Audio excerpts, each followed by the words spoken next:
gente. Nós estamos aqui para dar início a esse trabalho. Bendito seja o nome de nosso Senhor Jesus Cristo. Vamos orar ao Senhor.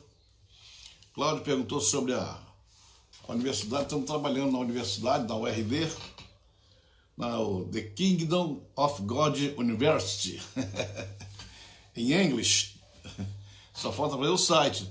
Você vai ter que fazer o site para a gente, hein? E rapidamente, porque já estamos aí, já botando as coisas em dia. Eric Tolby, Jorge Coelho, aleluia. O homem que daqui a uns dias estará lançando livro aqui na rede da igreja, em todo lugar aí. Daqui mais uns dias já vai nascer essa obra-prima do pastor Jorge Coelho, né? O Livre Arbítrio, aleluia. Simone, seja bem-vinda, Simone também, aleluia. Vamos orar, irmãos. Senhor nosso Deus, nós oramos a Ti nesta sexta-feira abençoadíssima por Ti, Pai amado, para nos abençoar. Está escrito no Salmo 118 que este foi o dia que o Senhor fez para nos abençoar. E, portanto, Te damos toda a honra, toda a glória, Senhor amado, esperando que nesta tarde Teu Espírito Santo possa nos abençoar, nos ungir, trazer sabedoria, entendimento, conhecimento, revelação e uma unção para ministrar a Tua palavra com amor, com alegria, Pai amado, sobretudo com exatidão, conforme o Teu Espírito Santo nos orienta. Pedimos a Ti, Pai amado, que nos dê a Tua graça e misericórdia e nos ajude, porque sem Ti nada podemos fazer. E hoje dependemos inteiramente de Ti para ministrar esta live. Senhor, confiamos em Ti e certamente que no final Te daremos toda a honra e toda a glória desse estudo em nome do Senhor Jesus. Amém. Glória a Deus. Miriam Fajon chegou também. Raquel Ventura também aí. Shalom. Graças a Deus. Nosso assunto aqui é santidade, né? Santidade. Marcelo Neves também chegou também, aleluia. Santidade, estamos aqui ministrando o último fundamento da santidade. Chegamos aqui num ponto que estamos falando sobre a diferença de consagração e santificação. Há uma diferença muito grande aí, porque algumas pessoas imaginam que apenas se consagrando já está na santificação. Eu expliquei claramente que a consagração vai tirando você cada vez mais do mundo, mas a santificação vai tirando o mundo de dentro de você. Ou seja, você pode se consagrar, deixar as coisas do mundo de lado, mas a Bíblia diz que a inclinação da carne, nós vamos ler isso daqui a pouco, a inclinação da carne é sempre para o pecado. A inclinação nunca é para a santificação. A tendência da carne é sempre para o mundo. A tendência da carne nunca é para a santificação. Portanto, tem que haver a consagração e tem que haver a santificação. Quanto mais você se consagra, mais longe do mundo. Quanto mais você se santifica, mais perto de Hashem, nosso Deus, nosso Todo-Poderoso. Amém? Bem, nós paramos aqui no lugar em que estávamos falando sobre a carne, sobre o corpo. Que a carne, o nosso corpo, ele não se converte. A Bíblia diz que quando nós nos entregamos ao Senhor, nós aceitamos Jesus completamente, corpo, alma e espírito, né? Mas vamos explicar uma coisa para vocês aqui. Cada um de nós é uma triunidade. Tem um corpo, tem uma alma e tem um espírito. Não é uma trindade, não são três pessoas numa só. Uma pessoa só é uma pessoa que é uma pessoa triuna, né? Triunidade. Espírito, alma e corpo. A consciência, a nossa consciência, aquilo que a gente chama de alma, né? O nefesh, em hebraico, é o espírito nosso, é o nosso espírito. E na verdade, o espírito é o que nos liga a Deus. A alma nos liga uns aos outros, a nefesh, né? As emoções, o sentimento, o que você gosta, o que você não gosta, o que você faz, o que você não faz, o centro de pecados da sua vida, né? Há uma central de pecados. A central de pecados nem está na carne, nem está no espírito, está na alma. A alma é essa que toma a decisão de pecar ou não pecar, né? De levar a carne para o pecado ou de se submeter ao espírito para se aproximar do Senhor.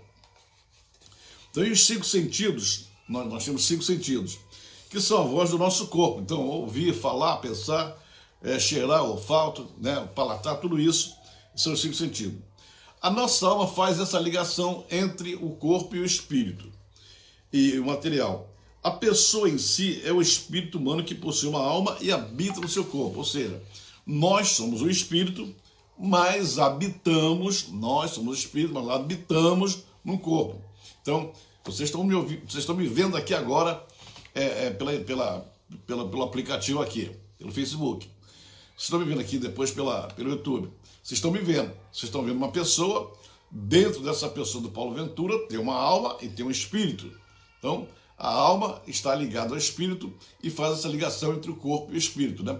O espírito, para se movimentar na terra, para ir de um lado para o outro, precisa do corpo. O corpo, para sustentar o espírito, precisa estar de pé, se alimentando, né? A questão é saber se quando você vai fazer alguma coisa, dizer alguma coisa, ou se você vai em algum lugar, se os três concordam.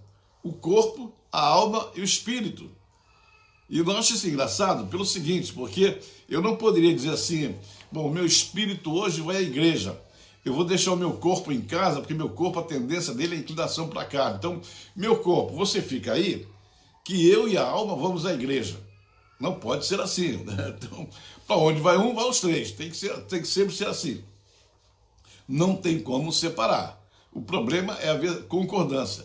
Não acho isso muito engraçado, porque o próprio apóstolo Paulo disse isso, né? Que o que eu quero fazer, o que eu desejo fazer, no espírito eu não consigo fazer. E o que eu não quero, eu acabo fazendo. Ele queria viver sem pecar, e queria fazer isso, mas o corpo está insistindo para pecar, porque o corpo é inclinação para a carne. Daí a dificuldade, muita dificuldade, de você se santificar, porque existe uma guerra, uma luta interior em todos nós, né? Um conflito entre nós, entre o espírito e a carne, entre o espírito e a carne. A alma ali no meio, querendo ver se consegue agradar um ou agradar o outro. Ela sabe, ela tem consciência, porque a alma tem sentimento, ela estuda, ela lê, ela tem consciência de que ela tem que agradar o espírito. O problema é que a carne é terrível, a carne tem inclinação para o mal, para o pecado. Então fica um conflito terrível dentro do ser humano. Da dificuldade de muitas pessoas não conseguirem nem se consagrar e nem se santificar. Olha, isso não é fácil não, é uma coisa muito difícil. O homem, para vencer essa guerra, ele só vence com a ajuda do Espírito Santo. Não adianta você fazer um propósito, eu faço um propósito que a partir de hoje eu decido viver sem pecar. Você pode fazer o propósito, você pode decidir, mas se o Espírito Santo não estiver do teu lado para te ajudar, vai ser difícil, muito difícil você vencer essa guerra. Então, vamos prestar bem atenção nesse estudo, porque esse estudo aqui não vai te dar uma receita de bolo, não vai dizer para você faça isso, isso e isso, e você já será santo. Eu dou a dica, eu dou o que a palavra diz. Eu estou aqui lendo a palavra, eu estou aqui ministrando a palavra de Deus, que é a nossa bússola, que é a nossa direção, é por aí que a gente vai. Porém, a decisão e as circunstâncias e a força e o jeito, a maneira que você vai enfrentar isso, que você vai tentar usar essa bússola na sua vida, vai depender de você. Você sabe que tem uns que são fraquinhos, tem outros que são mais ou menos, tem outros que são fortes. Então vai depender de cada um e da determinação de cada um para buscar a santificação. Quando nós cremos em Jesus, ao crermos em Jesus, nós fomos salvos por inteiro. Presta bem atenção nisso, né? Espírito, alma e corpo. Os três são salvos. Fomos recriados e nascemos de novo. Quando nós nascemos de novo, nós passamos a ser filhos de Deus. Presta bem atenção nisso, porque ainda hoje tem cristãos que insistem em dizer que são servos de Deus. Eu não sou filho, eu sou servo de Deus. Você está enganado. Jesus Cristo não veio aqui na terra morrer na cruz do Calvário para criar um bando de servos para Deus. Ele veio aqui para transformar as pessoas em filhos de Deus, né? Você, quando entra na igreja, você entra como ovelha, depois você vira servo, depois você vira um discípulo, depois você vira um amigo e, finalmente, em quinto lugar, no quinto estágio, você se transforma no Filho de Deus. É o que está escrito no Evangelho de João, capítulo 1, versículo 12. Ele veio para os que eram seus, mas os seus não o receberam. Os seus não o receberam.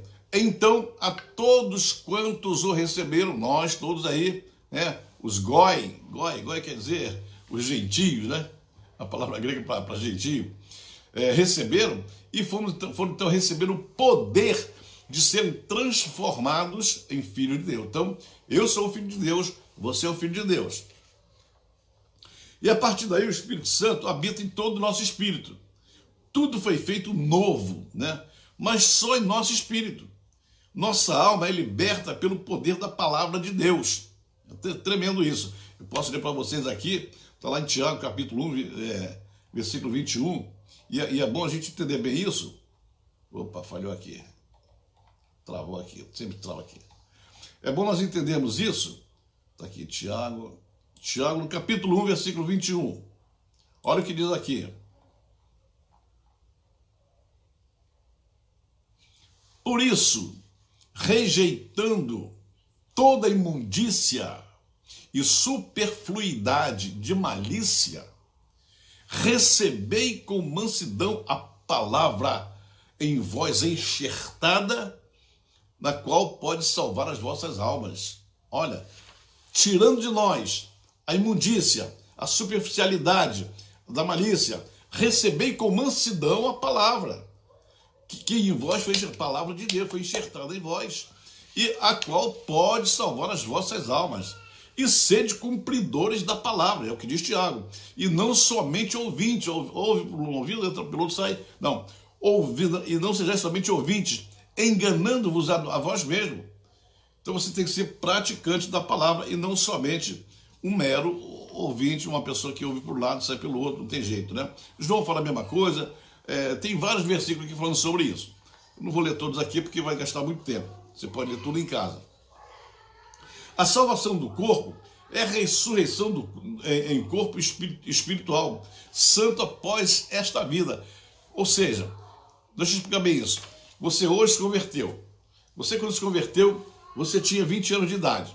Você tinha um corpo jovem, você não tinha barriga, não era careca, você, né, era tranquilo, um jovem normal, cheio de saúde, saradão e tal. Você se converteu, o teu corpo não mudou. O teu corpo continuou sendo do mesmo jeito.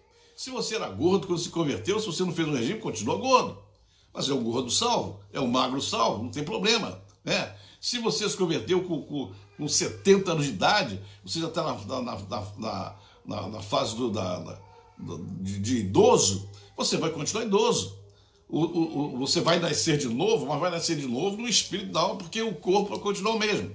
Porém, o corpo tem uma oportunidade interessante, porque na ressurreição, quando Cristo voltar e nós ressuscitarmos, ou se tiver alguém vivo aqui da nossa época agora, for transformado, nós receberemos então um corpo glorificado. Então esse corpo que ainda está aqui, a tendência dele, a inclinação dele é para a carne. Mas quando nós recebemos um corpo glorificado, um corpo diferente, um corpo que o apóstolo Paulo chama de incorruptível, então aquele corpo atingirá a santidade completa. Aí aquele corpo que nós vamos receber, o corpo glorificado, ele não terá mais inclinação para a carne, porque ele estará 100% liberto e será um corpo tão incorruptível que nem a morte mais poderá alcançá-lo. Nem a enfermidade, nem o pecado, nada mais das circunstâncias dessa vida vai nos alcançar. Mas enquanto nós estamos aqui, passamos as vicissitudes da vida, né? Você pode ter um Espírito Santo, você pode ter uma alma muito santa, você pode estar vivendo completamente em santificação e ainda assim ter uma doença grave.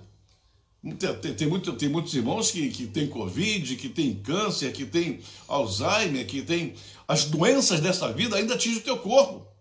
Mas mesmo atingindo o teu corpo, não vai atingir a tua santidade. Não vai trazer tua alma, teu espírito para mandar para as trevas. Pelo contrário, esse corpo é corruptível, ele é perecível, ele vai morrer. Se ele não tivesse mais na condição dessa terra, se fosse glorificado, estaria isento disso. Mas enquanto estiver, está assim. Então você pode ser muito santo, você pode ter um altíssimo grau de santificação e ainda assim ter uma doença que vai te levar à morte. Porque esse corpo ainda jaz ainda vive no mundo natural, no mundo que Jesus falou que jaz no maligno. Espero que vocês estejam entendendo tudo direitinho, né? Então vamos lá. Então a salvação do corpo é a ressurreição em corpo espiritual após esta vida. Nós recebemos poder para trazer nosso corpo em obediência. Ou seja, o corpo, a inclinação dele é para o pecado. Mas o Espírito Santo me ajuda a consagrar, a separar, a impedir, a lutar contra ele para que ele não peque. Nós precisamos vencer o pecado. E o vencimento do pecado é uma luta constante. Não vai parar tão cedo enquanto nós estivermos nessa vida. Você pode ter 40 anos de crente, 50 anos de crente, você pode ter 100 anos de cristão, a inclinação do seu corpo continua sendo mal para o pecado. Amém, vamos lá. Porquanto o nosso corpo não se converte, né? Continuando pecaminoso e com desejo de pecado até a morte.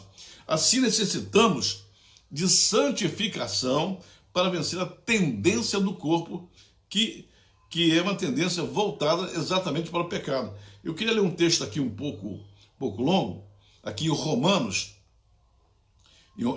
capítulo 8, do versículo 5 em diante, até o 16, eu leio rapidinho. Capítulo 8, está aqui. Preste atenção na doutrina que Paulo estabelece acerca da carne e do pecado. Diz ele assim, o apóstolo Paulo escrevendo para os romanos, disse assim: porque os que são segundo a carne, aqueles que vivem segundo a carne, inclinam-se para as coisas da carne, mas os que são segundo o Espírito, para as coisas do Espírito. Quem vive na carne, vive se inclinando para o mundo. Quem vive no Espírito se inclina para as coisas do Espírito. Porque a inclinação da carne é morte, mas a inclinação do Espírito é vida e paz. Porquanto a inclinação da carne é inimizade contra Deus, pois não é sujeita à lei de Deus, nem em verdade pode ser. Portanto, os que são na carne não podem agradar a Deus. Vou repetir. Portanto, os que estão na carne, o cristão que vive na carne, o evangélico, o cristão, o religioso que vive na carne, não pode agradar a Deus. Deus quer ver o povo andando em espírito, não na carne. Vós, porém, não estáis na carne, mas no Espírito, se é que o Espírito de Deus habita em vós. Mas se alguém não tem o Espírito de Deus, de Cristo, esse tal não é dele. Isso é muito grave, isso é muito profundo, irmãos. Aquele que não tem o Espírito de Cristo, então também não é dele. E se Cristo está em vós, o corpo, na verdade, se Cristo está em vós, o corpo, na verdade, está morto por causa do pecado. Mas o Espírito vive por causa da justiça. Um corpo morto transportando um espírito vivo. É assim que nós vivemos. Um corpo voltado para o pecado, transportando uma alma e um espírito que estão prontos para a salvação e justiça. Se o espírito daquele que dentre os mortos ressuscitou a Jesus e habita em vós, aquele que dentre os mortos ressuscitou a Cristo, aquele que ressuscitou a Cristo, também ressuscitará a vós. Vivificará, trará vida aos vossos corpos mortais pelo Espírito que vós, Espírito Santo, pelo Espírito que vós habita. De maneira que, irmãos, somos devedores, não a carne para viver segundo a carne. Porque se viver segundo a carne, morrereis. Mas se pelo Espírito mortificares a carne, então vivereis. Porque todos os que são guiados pelo Espírito de Deus, esses são filhos de Deus. Essa eu gosto de repetir. 8,14. Porque todos os que são guiados, dirigidos, orientados, vivendo na direção do Espírito, a Bíblia diz, esses são filhos de Deus. É fácil identificar, né? Olha na sua igreja, olha na sua comunidade. Vê quem está vivendo na carne e quem está vivendo no Espírito. Quem está vivendo na carne não está vivendo para Deus, mas quem vive no Espírito está vivendo para o Senhor. Isso é forte, irmão. Aí você vai ver lá um irmãozinho de igreja seu que é mentiroso, é fofoqueiro, é pecador, enrolão, não dizima, não oferta, não obedece, é rebelde, enfim. A vida dele, você nota claramente que não tem essência espiritual.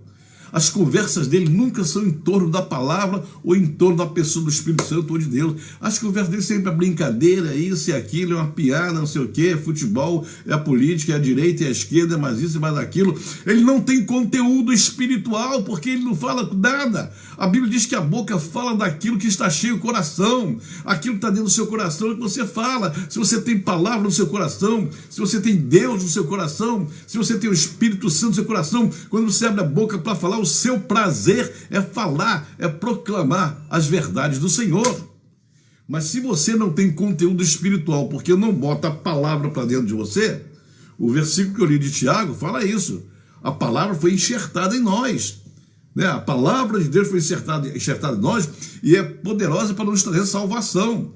Mas quando o cristão não tem conteúdo, não tem enxerto da palavra, quando a palavra não entra nele, quando ele não conhece nada de palavra, está 20 anos na igreja, não conhece nada, não tem conteúdo nenhum. Gente, eu não estou aqui julgando ninguém, nem estou aqui fazendo juízo de valor contra ninguém, mas é o que a Bíblia diz. Os que são guiados pelo Espírito, eles são filhos de Deus. Se a Bíblia fala, eu acredito na Bíblia, e você acredita também. Então é necessário entender essas coisas. A vida cristã, a vida espiritual, a vida na presença de Deus, não é uma vida de brincadeira, de lero-lero. Não é uma vida de fantasia. Igreja não é um parque de diversões. Igreja é lugar de adoração. Igreja é lugar de seriedade. Tem muita gente na igreja pensando que aquilo ali é Disney World, que a gente vai ali para brincar, para o pastor contar piada de cima do púlpito, para falar isso, falar aquilo. E igreja é um lugar onde você vai para adorar. É um centro de adoração onde as pessoas se reúnem uma vez ou 2 ou 3 por semana para estar juntos ali, derramando a sua alma perante o Senhor. Mas hoje você vê muito pouco isso. Você vê festa na igreja, é festa disso, é não sei o quê, eu não gosto de falar. Não gosto de falar. É tanta coisa que só a graça de Deus para a gente poder suportar um negócio desse, né? Porque não recebeste o espírito de escravidão, para outra vez estar em temor, mas recebeste o espírito de adoção de filhos. Nós fomos adotados. Nós éramos perdidos, não tínhamos pai, não tínhamos mãe, no mundo espiritual não tinha nada. Fomos adotados. E hoje a Bíblia diz que nosso espírito clama, Abba Pai, Abba Pai. A palavra Abba quer dizer pai, então Abba Papai, é isso que quer dizer aqui, ou como diz o judeu, Abba Paizinho, né? Então, o mesmo Espírito, o Espírito Santo, testifica com o nosso espírito que somos filhos de Deus. Sabe o que é isso? O Espírito Santo vem na minha vida, ele analisa, ele julga, ele percebe, ele vê como vive meu espírito.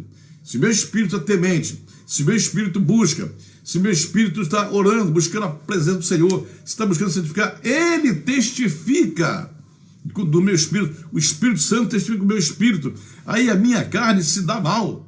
Por que se dá mal? Porque vem o Espírito Santo e diz assim, ô Paulo Ventura, você está vivendo no Espírito. A minha carne fica revoltada, porque a minha carne não queria, mas ela é obrigada a se submeter, porque quanto mais eu enxerto a palavra em mim, quanto mais eu busco a palavra para mim, quanto mais eu me encho da graça de Deus, quanto mais eu me santifico, mais a carne vai enfraquecendo.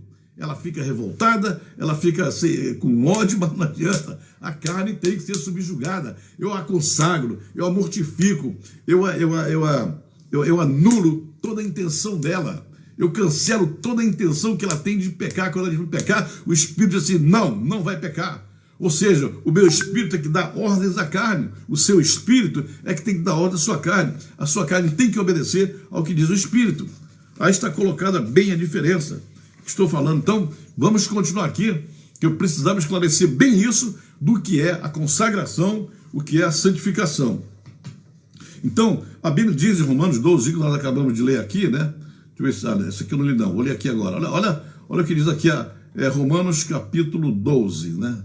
12, versículo 1, muito conhecido esse versículo. Rogo-vos, pois, irmãos, isso é Paulo falando ainda, pela compaixão de Deus, que apresenteis os vossos corpos em sacrifício vivo, santo e agradável a Deus, que é o vosso culto racional. Essa palavra é poderosa. Paulo estava muito inspirado quando disse essa palavra. apresenteis os vossos corpos em sacrifício. O que você fazia quando você levava um animal?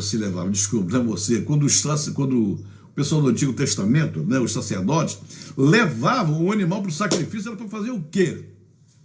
Era para alisar a cabecinha dele? Era para fazer um carinho nele? Ou era para imolar? Ou era para matar o animalzinho lá no altar do sacrifício? Apresentei os vossos corpos em sacrifício vivo. Ou seja, sacrifício vivo, porque eu me ofereço para o sacrifício, mas eu não morro. O sacrifício é vivo, mas ele tem que ser santo e agradável a Deus, que é o nosso culto racional. Sabe o que quer dizer isso? Que eu tenho que cultuar com a inteligência, eu tenho que cultuar com a sabedoria, eu tenho que cultuar conforme diz a palavra. É por isso que eu sou obrigado, e você também é, a estudar a palavra, a meditar na palavra, a entender a palavra, a conhecer a palavra, para quando você for cultuar segundo a palavra. Daí as pessoas que me conhecem o Paulo Ventura, sabem a bronca que eu tenho de reteté. O reteté, o fogo caiu, o pessoal embolava no chão, caía no chão, rolava para lá, falava uma língua estranha, e daí aconteceu o quê? Qual foi o que? A Bíblia diz que o Espírito, a presença do Espírito, quando se manifesta, é sempre dada a cada um para o que for útil, tem que ter uma utilidade. Se você fez muito barulho, e não teve palavra, não teve presença, não teve a presença de Deus, então não teve culto racional. Você tem que cultuar com a inteligência, com a sabedoria. Você tem que chegar na presença do Eterno, na presença de Rachém, sabendo o que está acontecendo. Você não é um louco que chega lá de qualquer maneira, não. Paulo fala isso. Apresenta o vosso corpo em sacrifício vivo. Gilbertão está aqui, Gilbertão lá de Taubaté, grande amigo, lá da Igreja Wesleyana. Isto é um estudo completo de vivência com Cristo, é verdade, Gilberto, no Espírito e não na carne, exatamente. Então você oferece o seu corpo em sacrifício vivo, que tem que ser santo e agradável a Deus. Ou seja, Deus tem que gostar da sua maneira de cultuar. Deus tem que gostar da sua maneira de chegar na presença dele. Senão não adianta nada. Por quê? Você vai na igreja porque o pastor mandou você ir? Você vai na igreja porque te obrigaram a ir? Você vai na igreja porque te constrangeram a ir? Está errado. Você tem que ir para sentir prazer. Você tem que falar como um escritor que diz: alegrei-me quando me disseram, vamos à casa do Senhor. Existe alegria em mim quando vamos para a casa do Senhor. Porque hoje tem muita gente indo à igreja porque é forçado, obrigado, constrangido. Está pensando que Deus está alegre com isso? Você está achando que Deus está contente porque você está se sentindo obrigado, está sentindo um peso, um fardo tremendo se apresentar na presença de Deus? Olha, o Senhor não quer isso. Ele quer que você vá com alegria, ele quer que você vá com leveza de espírito, ele quer que você vá porque você gosta, você tem que ir porque você tem que chegar lá e adorar o Senhor. E ele fala assim, e dá continuidade: não se conformeis com este mundo, mas sede transformados pela renovação do vosso entendimento. A nossa mente tem que ser renovada, para que experimenteis qual seja a boa, agradável e perfeita vontade de Deus.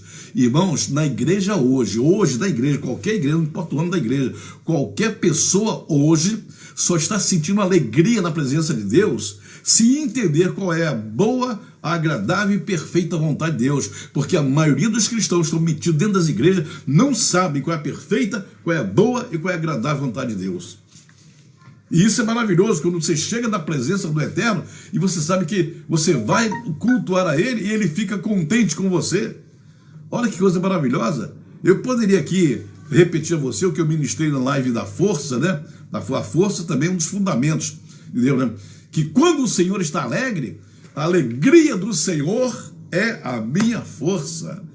Olha só, quando o Senhor está alegre comigo, eu prospero, eu sou abençoado, as coisas dão certo, as portas se abrem, a saúde vem, a alegria vem, o dinheiro vem, o prazer vem. Oh, meu Deus do céu, a alegria do Senhor, quando você está alegre comigo, Ele fica tão contente, mas tão contente, que ainda que eu não mereça, mas eu estou cultuando certo, experimentando qual é boa, perfeita e agradável. Quando eu estou fazendo isso, eu estou me aproximando do que Ele quer, a santidade, aí Ele fica alegre. A alegria do Senhor é a minha bênção, é a minha prosperidade, é a minha vida, é onde me sinto alegre, onde eu tenho a certeza da salvação, é onde o inimigo foge de mim, é onde tudo dá certo, as portas se abrem, enquanto outros estão sofrendo, eu passo por isso, passo por aquilo, vou vencendo, porque a alegria do Senhor é a minha força.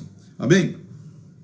Então, apresentar os vossos corpos em ato de consagração significa dedicar uma pessoa a algo a Deus. Assim, a consagração é sempre quando você entrega alguma coisa a Deus. Se você comprar um carro, já expliquei isso aqui, se você comprar um carro e você chegar na igreja e falar assim, pastor, eu quero consagrar o meu carro a Deus. Quando ele terminar de orar pelo seu carro, se tiver que jogar óleo no seu carro, quando ele terminar de consagrar, você tem que dar a chave para o pastor e deixar o carro na igreja. Porque consagração é dar. Consagração é entregar. O que você consagra para Deus não pertence mais a você. Vou repetir, o que você consagra ao Senhor não te pertence mais, agora é dele. Ele faz o que ele quiser. Então, quando você consagra a sua vida, o seu corpo, você diz, Senhor, eu não mais sou dono de mim. Eu não tenho mais poder sobre mim. Agora, Senhor, quem manda em mim é o Senhor. Eu agora pertenço ao Senhor. Eu sou propriedade do Senhor. Eu consagrei a minha vida para ti. Significa, Senhor, que minha vida, meu corpo, não será mais do diabo, não será mais do mundo, não será mais do prazer, não será mais do que eu quero fazer, mas o meu corpo consagrei para ti. Usa-me, Senhor, conforme tu quiseres. Há um exemplo na Bíblia muito grande, lá no capítulo 6 de Isaías, quando Isaías chega no capítulo 6, que tem aquela visão maravilhosa, né, do Senhor, ele diz assim, ai de mim que vou perecendo, porque eu sou um homem de lábios impuros, e habito no meio de um povo de impuros lábios, e os meus olhos viram o Senhor dos Exércitos, eu vou morrer porque esse corpo meu, a minha vida, ainda está aqui nesse mundo, eu sou um pecador, eu tenho iniquidade, eu vou morrer, eu não sei mais o que fazer. Aí, de repente, um anjo lá, um serafim, tira lá uma brasa do altar e toca nos lábios dele assim, a tua iniquidade foi tirada. Por ora, você foi consagrado para poder ouvir e falar com o Senhor, só para aquilo. Aquela brasa não foi para mudar a vida toda de Isaías, não.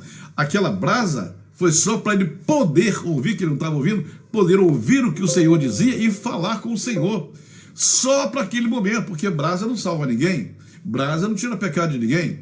O que tira pecado é o sangue de Cristo, é o sacrifício, é o perdão divino. Mas naquele momento, Deus estava dando a ele uma oportunidade. Abriu-se uma porta para que ele se arrependesse. Aí quando a porta se abriu e ele conseguiu ouvir, a quem enviarei, quem há de ir por nós?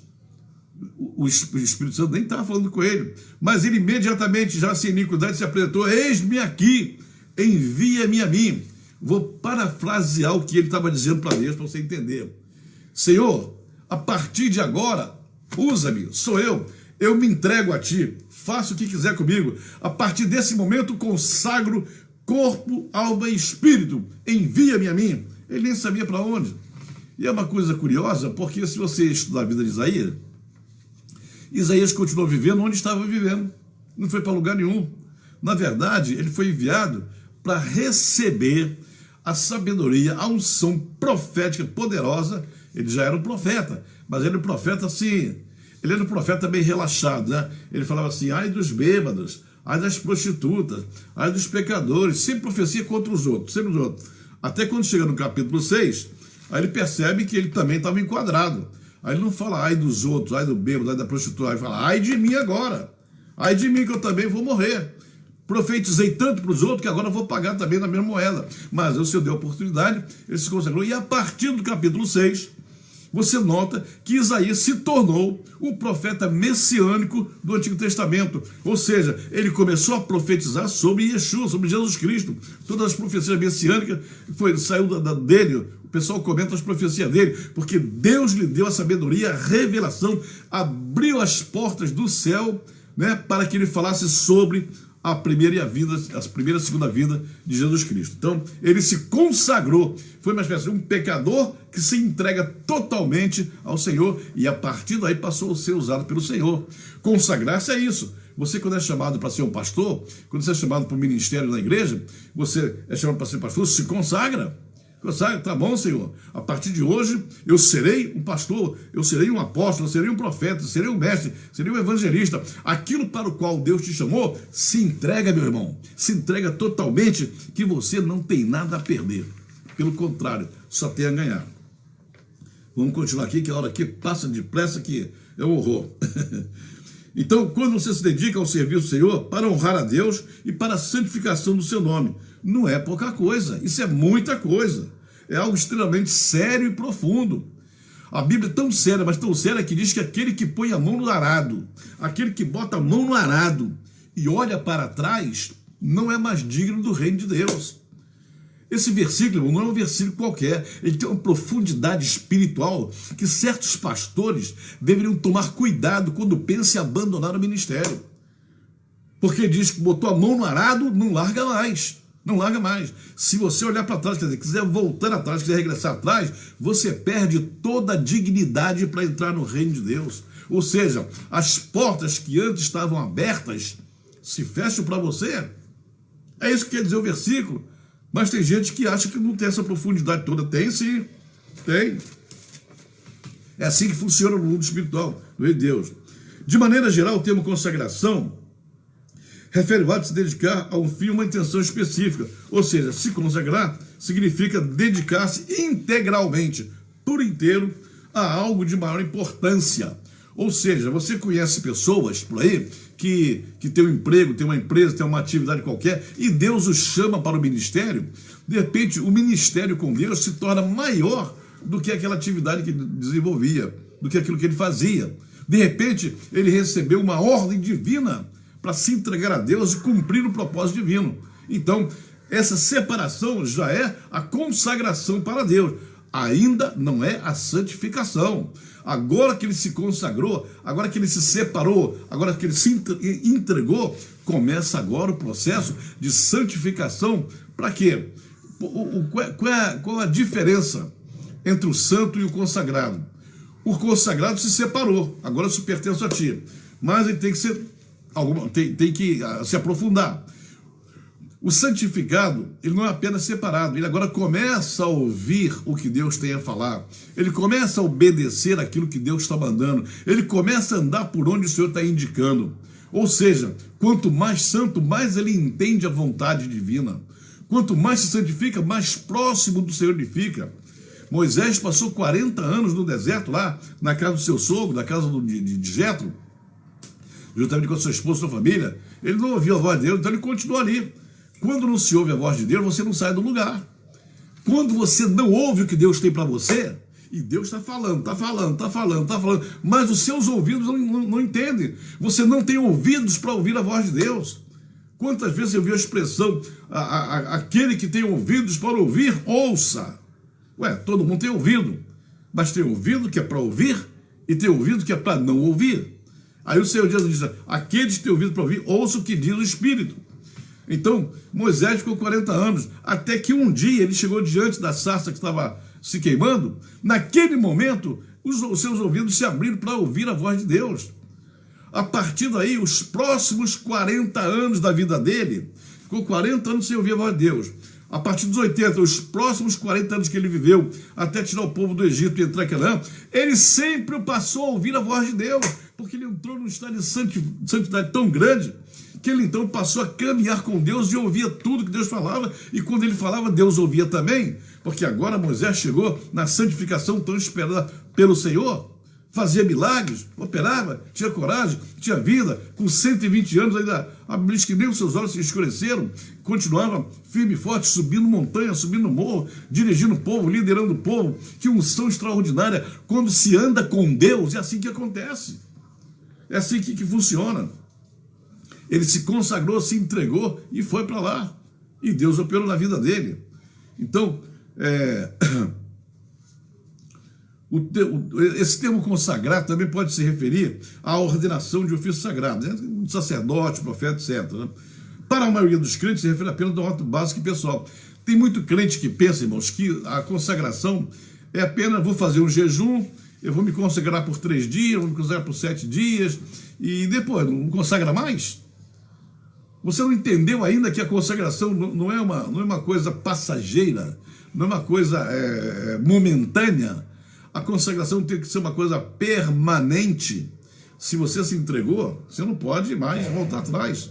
Quando você se converteu, você foi consagrado, foi separado para o Senhor. Agora vai com Ele até o fim. Vai com Ele até o fim. Quando chegar ao fim, você vai continuar com Ele. O Senhor Jesus diz assim: eis que estou convosco todos os dias, até a consumação dos séculos. E quando os séculos acabarem, aí nós estaremos com Ele, né? Enquanto nós estamos nessa vida, Ele está conosco. Quando nós saímos daqui, ao contrário, nós estaremos com Ele e seguiremos sempre com Ele.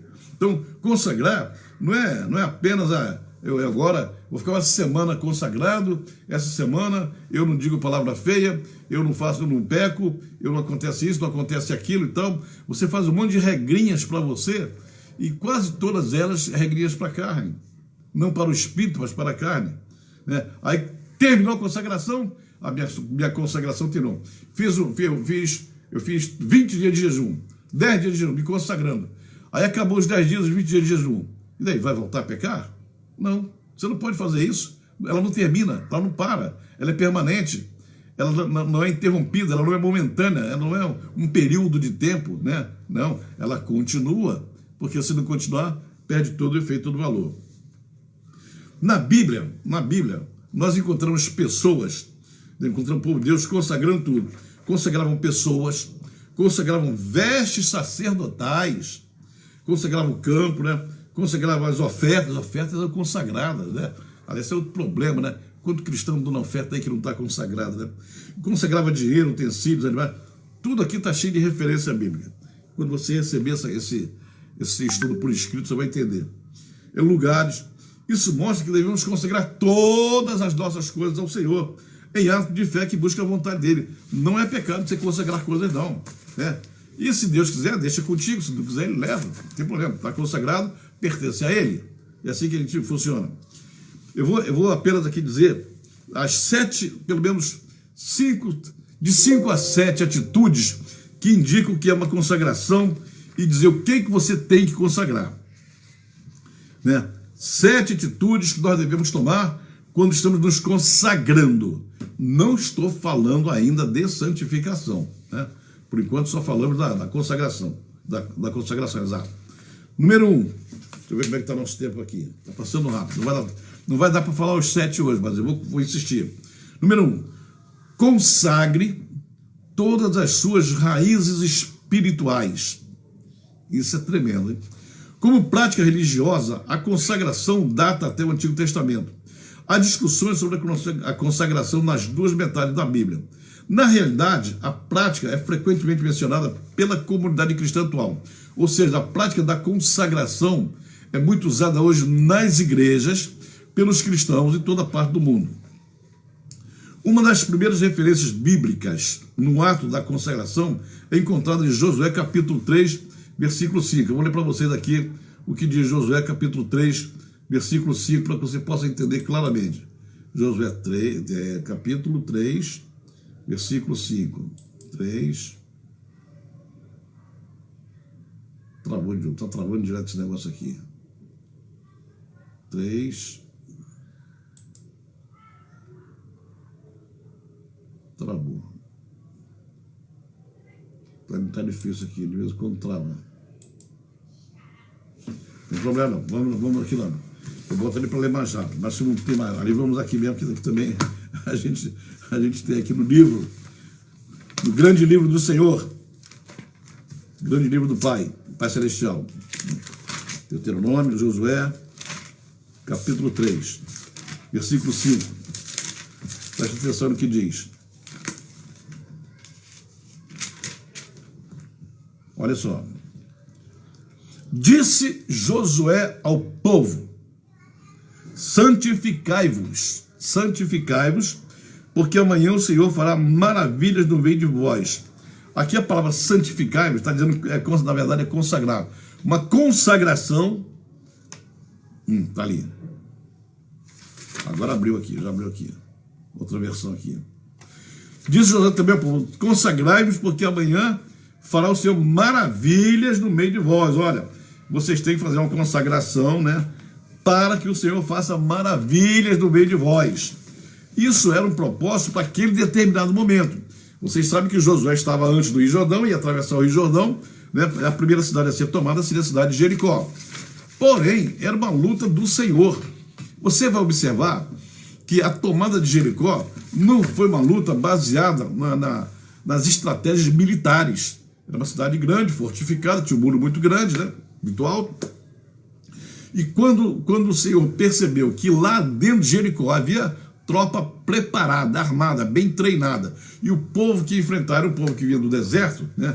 Nasceu no deserto, então não tinha tanto preparo militar, e a luta seria muito grande, porque havia muita idolatria em Jericó, muito pecado. Então, se diz, consagrai-vos, né? Santificai-vos. Aí, resultado, passaram a orar, ficaram 3 dias orando, jejuando, buscando a Deus, para enfrentar uma batalha de entrada na terra. Olha que coisa interessante. A terra era Canaã. A terra era a tal terra que mandava leite e mel. O povo ia entrar. Ora, qual seria o ideal? Consagrar a terra para receber o povo? Ou consagrar o povo para entrar na terra? Deus é sábio. Ora, vocês vieram de uma situação em que os pais de vocês, né, muitos de vocês estavam lá no Egito, na idolatria. Agora não, agora vocês vão entrar na terra que eu estou dando. Agora é comigo, não tem mais idolatria aqui. Então vocês vão se santificar. Essa consagração, irmãos, significa o seguinte, que na verdade estava cortando, presta bem atenção que isso é muito profundo, hein? Cortando os laços, rompendo com os laços anteriores, com aquilo que vinha de trás, para entrar numa nova vida, para entrar numa vida diferenciada que estava sendo oferecida pelo Senhor. Então eles se consagraram, e quando estavam consagrados, que estava chegando o momento certo, o Senhor deu a ordem para que os sacerdotes fossem na frente, eles passaram, os sacerdotes levantaram a Arca da Aliança, passaram à frente, depois o povo todo entrou e cercaram Jericó. Porém, observe que a tomada de Jericó foi uma tomada estabelecida pelo Eterno, pelo Senhor, por Hashem. Porque a estratégia de guerra era o seguinte, os sacerdotes tinham que dar 7 voltas na cidade, tocando as trombetas, tocando o shofar. Mas tocava, e os inimigos dentro de Jericó olhavam aquilo e não entendiam nada. Eles não conseguiam entender, a ficha não caiu para o pessoal de Jericó, que aquele povo que estava dando 7 voltas em volta dos muros da cidade de Jericó, era um povo que estava santificado, consagrado ao Senhor. Não era um povo qualquer, eles não estavam portando armas, estavam portando shofar, estavam portando as trombetas, mas era um povo conectado, ligado com o Senhor. Eles não esperavam, estavam de braços cruzados lá, o pessoal de Jericó, esperando ver o que ia acontecer. E no 7º dia foi dada a ordem de rodear 7 vezes. Olha, naquele dia os muros caíram. Então foi uma guerra vencida por Jeová, pelo Senhor.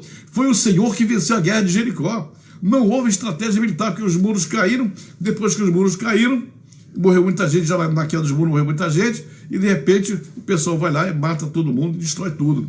Ora, o que aconteceu?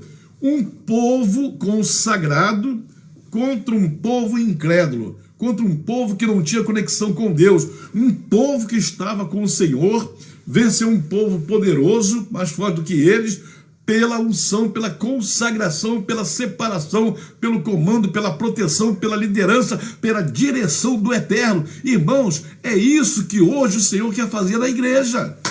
Será que vocês não entenderam ainda? Ah, o nosso pastor é bom, aquele pastor ali é maravilhoso, o pastor daquela igreja é bom, aquele pastor prega bem, aquele pastor canta bem, aquele pastor fala bem. Olha, não é o pastor que abençoa a igreja, é o Senhor, ele quer ser o líder, o Senhor quer estar na igreja, o Senhor quer frequentar a tua igreja, o Senhor quer mandar na tua igreja, o Senhor quer mandar no teu pastor, o Senhor quer dar as ordens, o Senhor quer dizer como fazer, o Senhor quer te explicar as estratégias que os homens inventam, né? Porque hoje todo pastor quer inventar uma estratégia, quer inventar um negócio, quer inventar uma moda. Vamos dar comida para os pobres que eles veem aqui na igreja e eles se convertem. Né? Nós estamos cansados de fazer isso, né? E não dá resultado nenhum. Ah, mas teve um que se converteu. Nós demos aí 1000 cestas básicas. Temos que se muito bem, mas parabéns, que maravilha, né? Há mais alegria no céu por um pecador que se arrependa. Todo mundo fala esse versículo. Mas não é uma estratégia divina. Porque a estratégia divina aqui está na Bíblia era diferente. Quando Pedro se levantou de Pentecostes, entrou em Jerusalém, que estava no meio da festa do Pentecoste, que estava naquela festa maravilhosa, Pedro não tinha estratégia nenhuma. Pedro chegou sem estratégia, não foi anunciado, não foi falado, não deram folheto, não deram cesta básica, não deram nada. Pedro apenas cheio do poder de Deus, cheio da graça de Deus, na estratégia divina, chegou diante do povo, começou a falar e quase 3.000 pessoas se converteram. É isso que Deus quer fazer hoje também. Ah não, mas daquele tempo era assim, assado. Não vem com essa conversa de tempo, de boa, porque o Deus é o mesmo, o povo é o mesmo, a palavra é a mesma. Eu vou dizer que até o Satanás é o mesmo. Até o inimigo é o mesmo. É tudo a mesma coisa. O que mudou? Não, porque o mundo evoluiu. Tá, evoluiu o quê? O mundo evoluiu, mas a palavra é a mesma, né? Passará o céu e a terra, mas a minha palavra não passará. A Bíblia que o apóstolo Pedro lia, nem era essa que eu estou lendo, porque no tempo dele nem Novo Testamento tinha. Ele usava o Antigo Testamento. Né? Nós somos completos hoje, porque temos o Antigo e o Novo Testamento. Mas a Bíblia é a mesma, a palavra é a mesma. E Deus mudou? Será que o Deus da igreja primitiva pensava de um jeito e o Deus do século XXI pensa de outro? Não.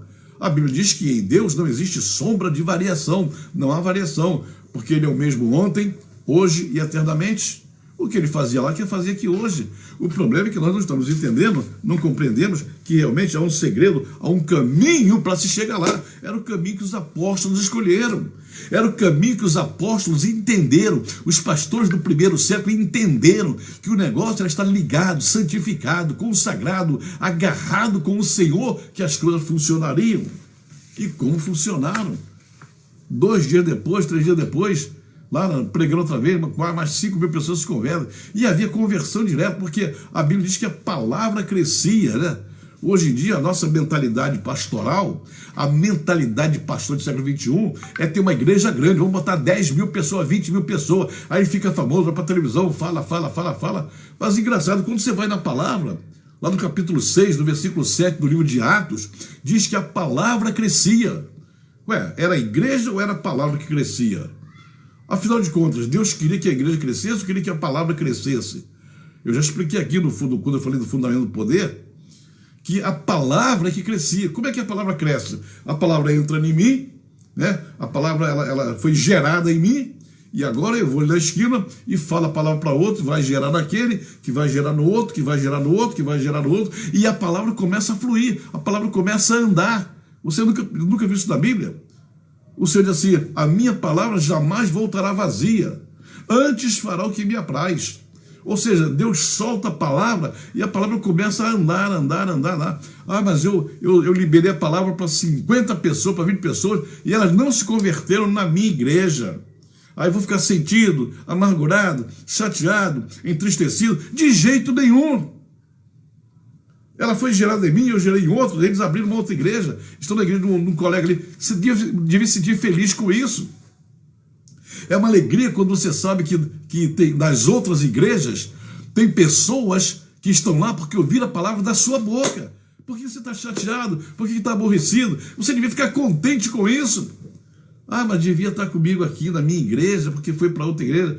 Você não é o dono, você não é o proprietário, você não derramou sangue por ninguém, você não foi na cruz, você é apenas o Filho de Deus que está trazendo outros filhos para Ele. Entenda isso. Eu fico alegre que nas igrejas aqui da região onde eu estou, onde eu pastoreio aqui, na nossa igreja aqui no Rio de Janeiro, eu fico alegre que tem várias igrejas que à nossa volta, que está cheio de crentes que foram discipulados por mim, que foram até ordenados a pastores por mim, que foram ali orientados por mim, foram ensinados por mim, mas estão lá frutificando, e eu me alegro, eu não me entristeço não, eu me alegro quando encontro com eles na rua e vejo que eles estão dando fruto. Significa que aquela palavra que Rachem gerou em mim, eu gerei nele, funcionou. A palavra cresceu, a minha igreja não cresceu, mas a palavra cresceu. É isso, a intenção é essa. Quando você vê lá a disputa, a briga, a confusão que havia na igreja de Corinto, né? Quando havia o grupo de Paulo, o grupo de Apolo, o grupo de Pedro, o grupo de Jesus Cristo, aí Paulo fala assim, ó, um planta, outro rega, mas é Deus quem dá o crescimento.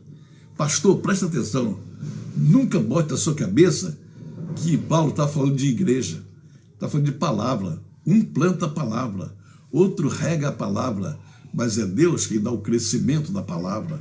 É Ele quem faz penetrar e andar por aí. É isso, a palavra crescia. E a Bíblia diz assim, muitos sacerdotes obedeciam à fé. Que coisa interessante, né? Você sabe que eram os pregadores da igreja primitiva? 10 eram ex-pescadores. Pescadores. Não era gente, não era rabinos, não tinham se formado em nenhuma universidade rabínica, na escola de Hillel, de Shammai, nada disso não. De rabino nenhum, de Gamaliel. Eram pescadores da Galileia. Quando eles foram chamados por Yeshua, já eram adultos, a não ser João, que tinha 17 anos, mas o resto é tudo já gente madura. E foram tão treinados por Yeshua, que dominaram a palavra entrou neles. O único trabalho, irmãos, daqueles 10 pescadores e mais os dois que vieram depois, mais um que veio depois, Matias, o trabalho deles era só fazer a palavra fluir. Eles não tinham nem ideia do que era uma igreja, conforme nós temos hoje, a nossa espiritualidade institucionalizada. Nós fizemos uma coisa que eu acho que nem o diabo tinha pensado nisso. Nós institucionalizamos a salvação. Nós institucionalizamos, né, a vida cristã. Que coisa tremenda, né? Aí você vai numa igreja, tem um manual, aqui para ser membro da nossa igreja tem que ser assim, assim, assim. Vai na outra igreja, aqui o nosso manual, né? O nosso regimento interno, o nosso isso tem que ser assim, assim, assim. Que coisa é essa? Foi Deus que criou o regimento interno dele, é a ele que nós temos que estar prestando atenção, irmãos. Está aqui na palavra. O que entra na vida do cristão não é o regimento da sua igreja. O que entra na vida da pessoa que está discipulando não é o manual da sua igreja. Não é o caderninho de regra da sua igreja. O que entra nele, que produz vida, é a palavra de Deus. É isso que consagra, é isso que santifica, é isso que você tem que entender. Não adianta entulhar a cabeça do cristão de coisas humanas, de doutrinas humanas. Paulo fala sobre isso. A Bíblia fala sobre isso. A consagração nunca virá pelas doutrinas humanas. A santificação nunca virá pelas doutrinas humanas. A santificação, a consagração vem pela palavra de Deus. É o que está escrito aqui. Será que é tão difícil entender isso? Eu não consegui terminar nem o primeiro ponto aqui. Vou botar aqui, hoje é dia 2, parei aqui. Porque há muita coisa para falar. Eu tinha explicado no final que esse assunto de santidade, irmão, é um assunto que mexe com a nossa estrutura. Mexe com a nossa estrutura espiritual. Eu estou dizendo coisas aqui e eu tenho certeza que está mexendo com a cabeça de muita gente aí. Eu não estou inventando nada aqui não, irmão. Isso aqui é Bíblia, só Bíblia. Bíblia. E Bíblia aqui, palavras um pouco até duras, né? Contundentes, que às vezes na sua igreja você não está acostumado a ouvir, porque tem pastores por aí que são pastores light. Pastores que dizem coisas assim só para manter o pessoalzinho ali, porque se vier com a palavra um pouquinho mais dura, ele vai perder os membros da igreja. Meu amado pastor, meu amado apóstolo, profeta, você nunca perde aquilo que Deus te deu. Quando você perde, é porque não foi o Senhor que te deu. Porque o que Deus te deu, Ele te garante. Quando você perde, porque não era seu, tá bom? Me diz bem isso. Eu vou ter que parar porque o horário estourou e eu não posso continuar, senão dá problema. Então, irmãos, segunda-feira, hoje é sexta-feira, segunda-feira, eu vou continuar exatamente daqui. Primeira coisa, considere suas raízes espirituais, né? Considere bem isso, para que você possa entender o que Deus quer de você, o que Deus quer de mim. Eu sei, está na Bíblia, está na palavra, e é isso que estou ensinando aqui. Então aprenda isso e exalte o nome do Senhor, porque eu te digo uma coisa, eu libero uma palavra profética sobre você agora e digo que o interesse de Deus na tua vida hoje, o interesse de Hashem na tua vida hoje é ver tua vida santificada, para Ele quebrar todas essas barreiras que estão impedindo você de caminhar, para Ele abrir todas essas portas que estão fechadas diante de ti. Eu profetizo hoje que Hashem está buscando a tua santidade para abrir todas as dimensões de bênção na tua vida. Se você está entendendo isso, comece a santificar tua vida. E eu te garanto, em nome de Yeshua, que as portas fechadas vão se romper. Que as dimensões vão se romper. É porque Ele está olhando para a tua vida e está vendo que ainda tem coisas que estão impeditivas. coisas que estão te impedindo de caminhar. Está cheio de entulhos na tua frente. Esses poços que foram cavados para ti estão entulhados. O inimigo entulhou os poços espirituais da tua vida. Rachei está dizendo, desentulha, tira a sujeira de dentro do poço, que a água da santificação vai começar a jorrar em tua vida. E quando a água da santificação molhar a tua vida, a bênção de Rachei, a prosperidade total, desce sobre a tua vida de uma vez só. E você vai ver quão grande é o nosso Deus. Vamos orar. Senhor nosso Deus, eu oro nesse momento agora, peço a tua bênção, meu Pai. Que o teu nome seja glorificado e exaltado, Senhor. Que toda a honra e toda a glória dessa live entrego a ti. Eu oro pelas pessoas que estão nos ouvindo agora, que estão nessa live agora comigo. E oro, Pai amado, também por aqueles que eles vão compartilhar. Essa live vai ser compartilhada hoje com muita gente. E aqueles que receberem o compartilhamento, ou depois assistirem pelo YouTube, a minha oração também é pela vida deles. A minha palavra profética também é pela vida deles. Eu os abençoo nesta noite, eu os abençoo nesta hora, em nome de nosso Senhor Jesus Cristo. Receba essa palavra, receba a palavra da santificação e receba as portas abertas da tua vida, em nome do Senhor Jesus. Amém. Exaltado seja o nome do Senhor. Graças a Deus por essa palavra ungida e poderosa. Aqui dentro do meu escritório, de onde eu estou transmitindo, há uma unção poderosa aqui. Há uma força extraordinária aqui nessa hora. Eu sinto a glória de Deus nesse lugar aqui. É uma bênção que eu não posso passar isso pela internet, pelo celular. Mas tem aqui um poder extraordinário, uma unção poderosa descendo nesse lugar aqui nesta hora, em nome do Senhor Jesus. Bendito seja o nome do Senhor. Graças a Deus por todos aqueles que nos assistiram. Miriam Farjão, aleluia, Deus te abençoe. Aleluia, glória a Deus. Marcelo, pastora T. Oh, glória a Jesus amado. Bendito seja o teu nome, Senhor. Bendito seja o teu nome, Pai, aleluia. Muita gente me auxiliou. Que a graça do Senhor venha sobre a tua vida.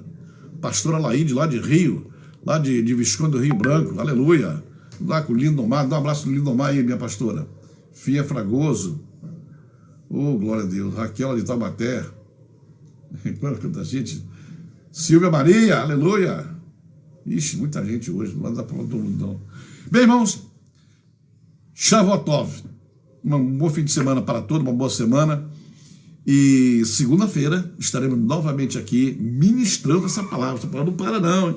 Tem muita coisa aqui para dizer para vocês e para mim também. Tudo que eu falo para vocês também serve para mim. Alaúde Godoy, muita unção mesmo, aleluia, minha pastora, Deus abençoe. Então, se Deus quiser, segunda-feira estaremos juntos novamente aqui. Miriam está mandando um coraçãozinho ali, estou vendo, aleluia. Graças a Deus, bendito seja o nome do Senhor. Dá um abraço do Samuel. Samuel, seja abençoado também, Samuel, meu amigo, em nome do Senhor Jesus.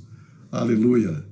Graças a Deus. Então, irmãos, até segunda-feira, querendo Deus, e vamos santificar a nossa vida, porque é isso que o Senhor está querendo, não somente de mim, nem de você, mas de todo mundo nesse país, em nome de Jesus. Eliane também está aí, graças a Deus. Deus te abençoe, Eliane, em nome do Senhor Jesus. Amém. Até segunda, se Deus der. Um beijo no coração de vocês, e segunda-feira estaremos de volta aqui, nessa mesma live, em nome do Senhor Jesus. Amém.